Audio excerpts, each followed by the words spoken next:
Today's video is based upon friendship, and I have chosen this topic because I think it's very important for everyone to know that which kind of personality they are. I'm Yamini Sinha. You're watching me on my channel Shine with Yamini.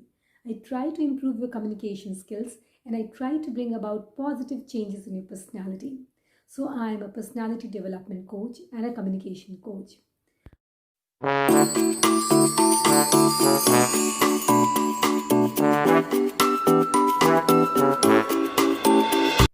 Everyone thinks that he or she is a wonderful person. But have you ever wondered that many a times, yes, many a times, you hurt people ignorantly? You're not even knowing about that condition that you have created around yourself, and people have started running away from you. So, if this is happening to you and you're not knowing, it's high time you give yourself a check. So there are 6 signs which will tell you whether you are a wonderful friend or you aren't. Many a times our words and actions come out unfiltered and we are unable to control them. They are so spontaneous and it's very natural. Well, I do agree that the friend zone is the most comfortable zone and there everything is acceptable, isn't it? But not always. Many times you have an agreed and disagreed sides to a particular issue or topic. So sometimes things are more sensitive and unknowingly we become insensitive. So what are those signs which will let you know that whether you are turning insensitive or not? So what are those signs actually which will let us know whether we are insensitive? You are somebody who thinks that everyone must think in the direction you are thinking, and whatever is your thought or your belief is always correct.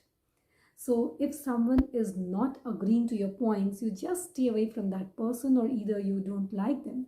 One of the signs which tells that you aren't a good friend.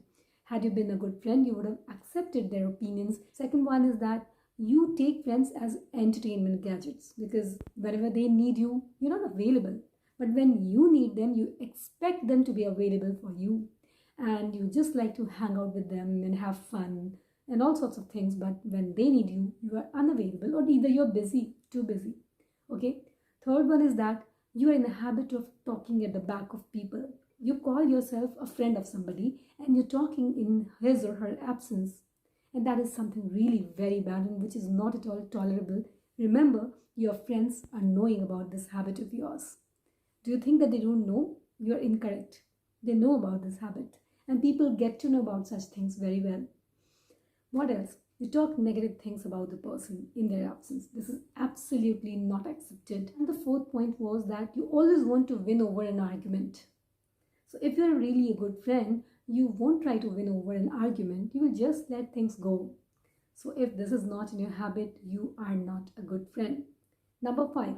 Most oftenly, you have pointed out the flaws of your friend when your friend needed some appreciation or support from you or some motivation from you. When you are in a habit of pointing out the flaws of your friends at the wrong time, I don't say that you should always go for mutual admirations. That's something which is very, very, superfluous and appears to be very unnatural. But when you are in a habit of pointing out the flaws, especially on those times when your friend needs more of your support and your appreciation, so that's not the right time to point out the flaws. So if you're doing so, you aren't a good friend at all. Last one, you are too judgmental.